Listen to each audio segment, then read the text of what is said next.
जो ध्यान है वो कल की सुप्रीम कोर्ट की टिप्पणी की तरफ लाना चाहती हूँ, जहाँ पर सुप्रीम कोर्ट ने दिल्ली सरकार और वेस्ट बंगाल की सरकारों को फटकार लगाई।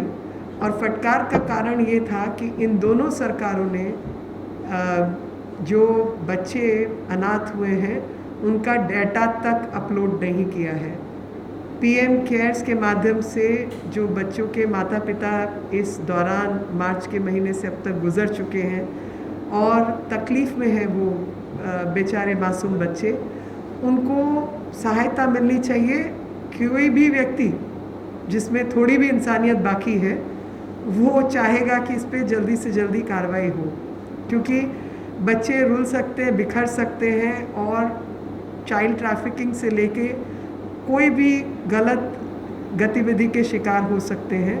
और ऐसे में इन बच्चों को जितनी जल्दी से जल्दी ज़िला अधिकारियों के माध्यम से सहायता पहुंचेगी, उतना ही उनके बेहतरी का जो साधन है वो जा पाएंगे। दुख का विषय है कि ये आम आदमी पार्टी की सरकार और टीएमसी की सरकार, जो अपने आप को ह्यूमन राइट्स वाली सरकारें मानते हैं है नहीं। ये साबित होता है कि एनसीपीसीआर के पोर्टल पे जब तमाम राज्यों की डाटा उपलब्ध हो सकता है, तो दिल्ली जो कि एक छोटा सा शहर है और ममता बनर्जी, जिनके नाम में ममता ज़रूर है लेकिन कर्मों में ममता नहीं है, ऐसा स्पष्ट रूप से झलक दिखाई देती है कि ममतापूर्ण व्यवहार में सबसे पहला व्यवहार यही होता है कि जो बच्चे माता पिता के जिनका देहांत हुआ है उनका डाटा उपलब्ध करके उनको जल्दी से जल्दी सरकारी प्रोटेक्शन दिया जाए, उनकी ज़मीन जायदाद संपत्ति बाकी चीज़ों का ब्यौरा बनाया जाए, उनके पढ़ाई लिखाई और बाकी सब साजो सामान का प्रबंध किया जाए, ताकि जब वो वयस्क हों, बालिग हों, उनको वो सब चीज़ें मिल सकें। लेकिन दुख का विषय है कि सुप्रीम कोर्ट की फटकार के बावजूद इन्होंने ऐसा कुछ काम नहीं किया। और यही राजनीति ये लोग वैक्सीनेशन के ऊपर भी करते रहे। पहले कहते रहे कि वैक्सीन जो है, जो कि भारत में बनी वैक्सीन है, वो वैक्सीन ठीक नहीं है और किसी को वैक्सीन लगवाने की ज़रूरत नहीं है।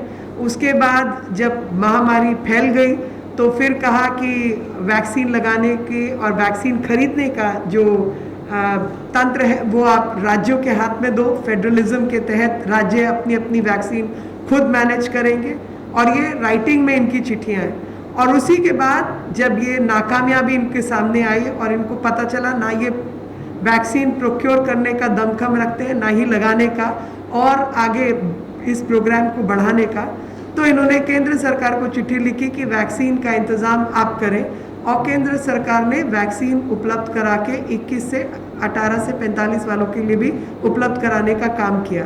किस तरीके से लोगों की जान से खेला गया और षड्यंत्रकारी गतिविधियां की गई कि कैसे न कैसे देश का नुकसान हो। जब किसी व्यक्ति की जान जाती है, परिवार में नुकसान तो होता ही है, देश में भी नुकसान होता है। और साथ ही इतनी घटिया राजनीति, वो भी पैंडेमिक के टाइम पे, महामारी के समय पर, अशोभनीय है। और वही हमारी व्यवस्था और राजनीति को बदनाम भी करता है, क्योंकि लोगों को लगता है कि ये जो शवों के ऊपर राजनीति है वो तो कम से कम रोक देनी चाहिए और छोटे बच्चों के ऊपर राजनीति नहीं होनी चाहिए। जब आप वैक्सीन के खिलाफ नारा लगाते हैं तो आपकी वजह से कई लोगों की जान गई जिन्होंने समय अनुसार वैक्सीन नहीं लगाई।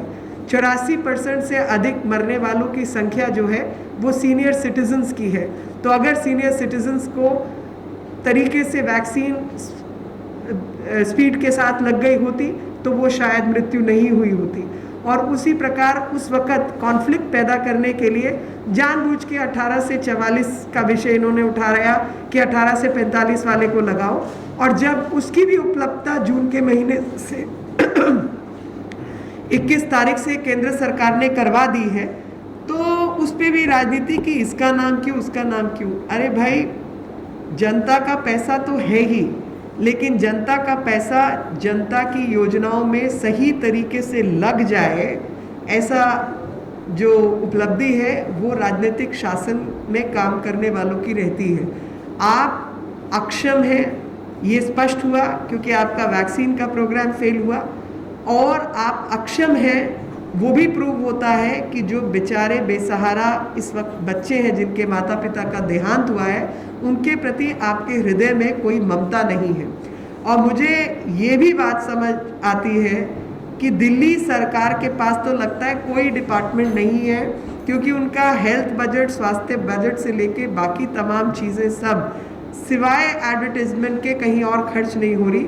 और ऐसा प्रतीत होता है कि दिल्ली के जो प्रशासनिक व्यवस्था है, सब लोगों की भर्ती जो है एडवर्टाइजिंग डिपार्टमेंट में हो गई है, क्योंकि एनसीपीसीआर की वेबसाइट पे जिन लोगों का काम है बच्चों का डाटा उपलब्ध कराना, वो काम ही नहीं कर पा रहे। ये आपकी सरकार है? ऐसे सरकार चलती है क्या?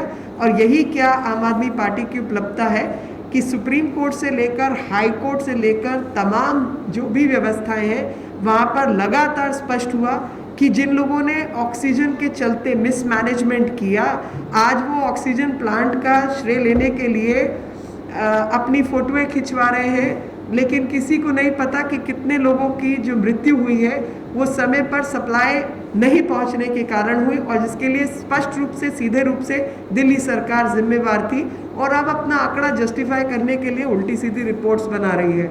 जिन प्राइवेट अस्पतालों ने ऑलरेडी अपने अपने कॉन्ट्रैक्ट्स किए हुए थे ऑक्सीजन को लेकर, उन लोगों के कॉन्ट्रैक्ट कैंसिल कर ऑक्सीजन की सप्लाई जो कि सरकारी अस्पतालों के लिए होनी चाहिए थी, उसकी अव्यवस्था को देखते हुए ये सब लोगों ने हरकत की है। मेरा दिल्ली की जनता के बिहाफ पर और उन छोटे मासूम बच्चों के बिहाफ पर यही आग्रह है कि सब राजनीति वोट के लिए नहीं होती।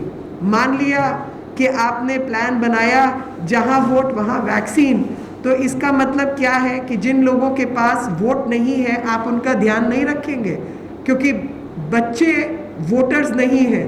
क्योंकि बच्चे वोटर्स नहीं हैं तो उनके लिए जो पीएम केयर्स का लाभ उपलब्ध किया जाना चाहिए, आप उस पर काम ही नहीं करेंगे, आप उसको लागू नहीं होने देंगे। ऐसा प्रतीत होता है कि वोट और षड्यंत्रकारी राजनीति के अलावा कोई और मंसूबा नहीं है आम आदमी पार्टी का या टीएमसी का। आपके कुछ प्रश्न हो तो मैं ज़रूर जवाब देना चाहूँगी। सुप्रीम कोर्ट की जो आप बता रही हैं, उसको थोड़ा सा और क्लियर कर दीजिए। देखिए, सुप्रीम कोर्ट में किसी ने पीआईएल डाली हुई है।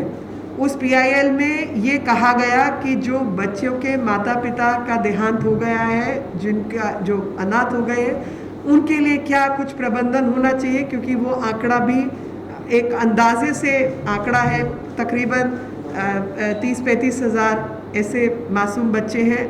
तो वहाँ पर पीएम केयर्स ने केंद्र सरकार की तरफ से योजना घोषित की और उस योजना के मुताबिक उनका पढ़ाई लिखाई और महीने का खर्चा आदि जो है वो केंद्र सरकार उठाएगी, और उनके वयस्क होने पर उनके हाथ में कुछ लमसम पैसा, कुछ लाख रुपया भी दिया जाएगा।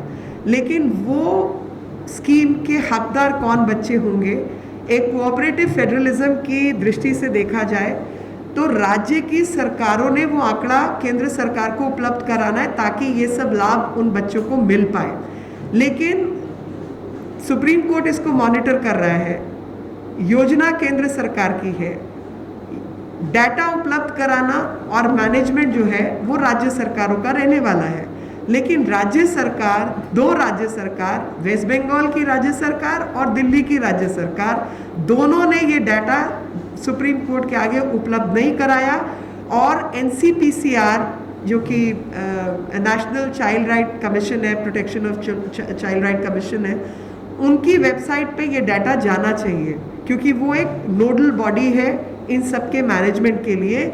एनसीपीसीआर की वेबसाइट पे भी डाटा उपलब्ध दोनों ने अपलोड भी नहीं किया है और डाटा बनाया तक नहीं है। तो ये नाकामी है, क्योंकि कोई भी सरकार है, एक गार्डियनशिप का भाव रहता है, और गार्डियनशिप के भाव में यही रहता है कि अगर किसी भी अगर मान लीजिए मैं सांसद भी हूँ और मुझे पता चले कि यहाँ पर कोई बच्चा है जो स्ट्रेस में है, जिसके माता पिता का देहांत हो गया या कोई तकलीफ है, तो हमारा ये कर्तव्य बनता है कि उसको हम सही एजेंसी तक पहुँचाएं ताकि उसका संरक्षण हो पाए उसकी जो प्रॉपर्टी है, तमाम चीज़ है, वो उसको मिल पाए और उसकी देख रेख सुविधा अनुसार पूरी की जा सके। तो जो सरकार है उसका काम ही है कि ऐसे तमाम परिवार जहाँ पे माता पिता का देहांत हुआ है उन बच्चों का आंकड़ा केंद्र सरकार को उपलब्ध कराए और एनसीपीसीआर की वेबसाइट पर डाले। मैडम दो छोटे छोटे सवाल। एक तो पहला ये कि डब्ल्यूसीडी मंत्रालय ने एडॉप्शन के लिए भी अपने गाइडलाइंस जारी किए, लेकिन उसका अपटेक नहीं हुआ है। दूसरा, जो पोस्ट रिजल्ट जो वायलेंस में उसमें भी बच्चे अनाथ हुए हैं, फैमिली अर्नर्स तो मर गए हैं, तो क्या उनको भी इंक्लूड करना चाहिए? देखिए, डब्ल्यूसीडी मंत्रालय की और इन सब विषयों के ऊपर कई और स्कीम्स हैं।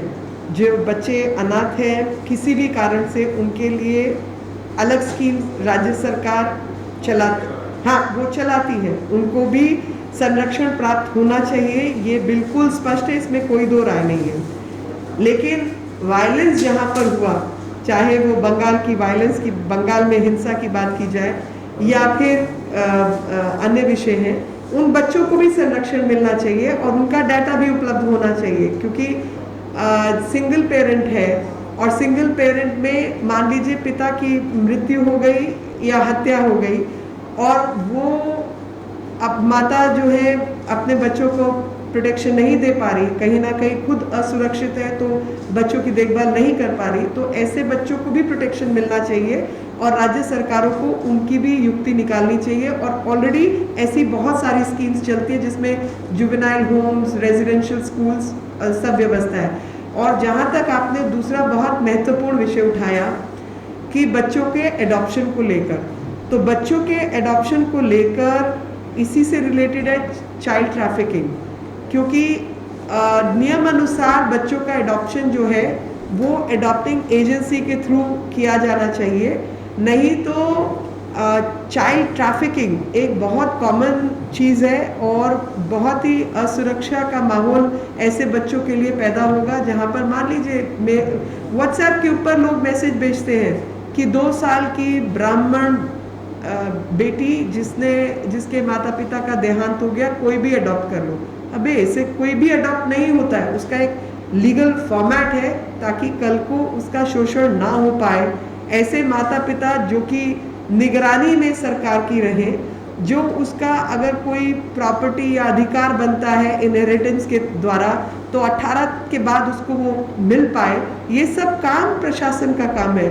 और प्रशासनिक प्रक्रिया जिसमें बच्चे का संरक्षण पूर्ण रूप से जो है निगरानी के साथ किया जाना चाहिए। और बिल्कुल ऐसे तमाम केसेस के ऊपर इतना बड़ा देश के अंदर अगर 35,000 बच्चों को भी हम प्रोटेक्शन नहीं दे पाए तो मैं बहुत ही भयंकर शब्द इस्तेमाल नहीं करना चाहती, लेकिन गिरेबान में झांकने की ज़रूरत है ऐसे राज्यों को। Yesterday, Supreme Court has slammed both Delhi government and West Bengal government because they have not even collected the data or uploaded the data of children who have been orphaned due to COVID.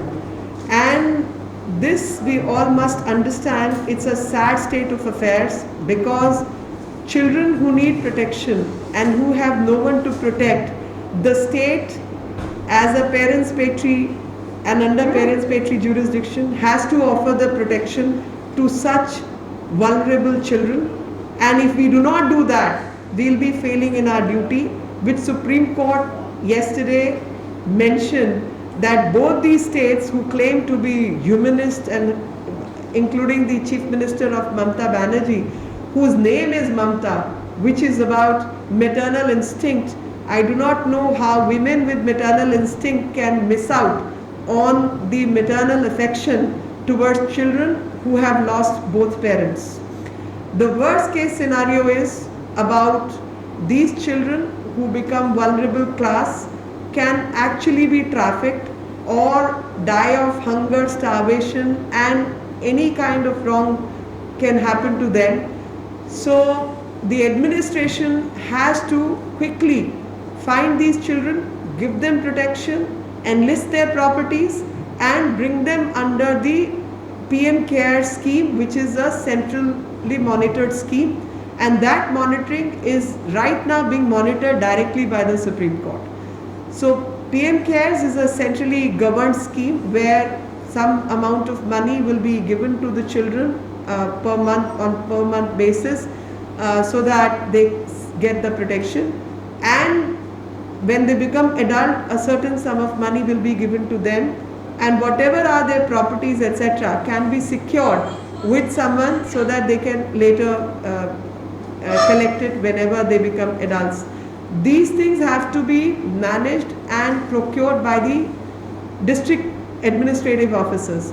Unfortunately, neither of the two states have complied with it, and the data on NCPCR website is not made available by these two schemes. So those children remain vulnerable as vulnerable as they were when they lost their parents.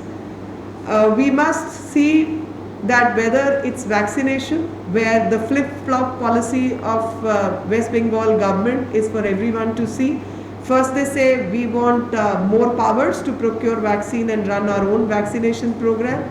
We saw the failure, that they could not do that, and they failed miserably in those attempts repeatedly. Then they tried to malign the central government for the production of the Indian make of vaccine and kept promoting foreign make vaccines. They kept creating conditions that there was vaccine hesitancy, that people who were actually vulnerable did not get the vaccine shot. From the data of those who have died during epidemic, more than 84% people are the ones who are senior citizens, which goes to show that if vaccine had been implemented correctly and the senior citizens who were given the first target to in a targeted manner to facilitate their vaccination, had that vaccination program been carried out successfully, we could have averted many deaths, because they were the most vulnerable class. And then post vaccination hesitancy, today again there is a flip-flop. They want central government to procure vaccines, and when central government basing its procurement process depending on the availability of vaccine, you must understand the entire world is going through the shortage of vaccines. The world needs 11 billion vaccines. We only have 2 billion vaccines.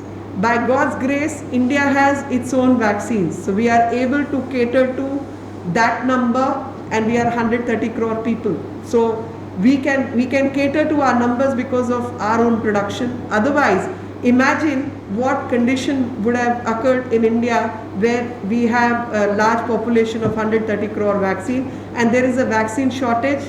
There are most countries who do not produce vaccines except UK and US, India, and maybe Russia, China. But other than that, Africa to rest of the Europe to Latin America to other countries, nobody produces vaccines.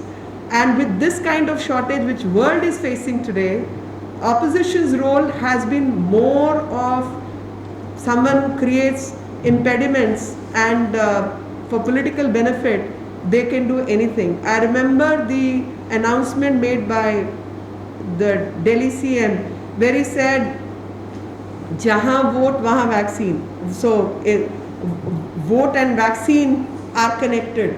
So my request to the world is that look at the phraseology that vaccine, which is a life-saving medicine, should be linked to voting patterns. Does it mean that since children do not form a voting class, you will not give them protection and you will not take care of them because they do not vote and they have no voting power? And every policy of yours is catered to getting more and more voting percentage rather than the benefit which should accrue to the citizens and accrue to the residents of Delhi. Is that what you stand for? The second aspect is, it appears that throughout, whether you work or you do not work, keep creating confusion. One nation, one ration card is not getting implemented because we know Delhi is a migrant state which receives people from across the country. And when central government is giving ration free of cost, why are you not implementing one nation, one ration card? and why EPOS, electronic point of sale, is not being implemented. The fact is that under the garb of federalism, you are continuously playing politics, and all the officers of all other departments, have they been transferred to your advertisement department, that nobody is working, that even children's data which has to be collected by district officers is not getting collected and is not getting uploaded so that they could be beneficiaries under PM CARES. Thank you. Madam एक छोटा सा सवाल ये है, Delhi government as a government and as a party, they still keep talking that the formula of the vaccine should be made available to them. What is your take on that? I can only find it funny and hilarious because I thought someone who's well educated will understand that vaccines are produced in a very, very limited way in very, very secure areas, secure labs. Vaccine is not something which can be produced in Mohalla clinic, because Mohalla clinic is not even a primary health center, and definitely for good reason vaccine is not produced by such big companies across the globe. There is a reason, because you are dealing with live DNA, live RNA, you are dealing with live viruses, bacteria which are dangerous, and vaccines you are dealing with viruses basically. So when you are dealing with live viruses, you do not want Wuhan-like conditions all across. So there is a safety net which has to exist before a vaccine production can happen. There has to be trained manpower to produce that. There has to be some people with that knowledge who can deal with a vaccine production, microbiologists to technicians to everybody else. Vaccine is not something you can produce in Mohalla clinic. That's my answer.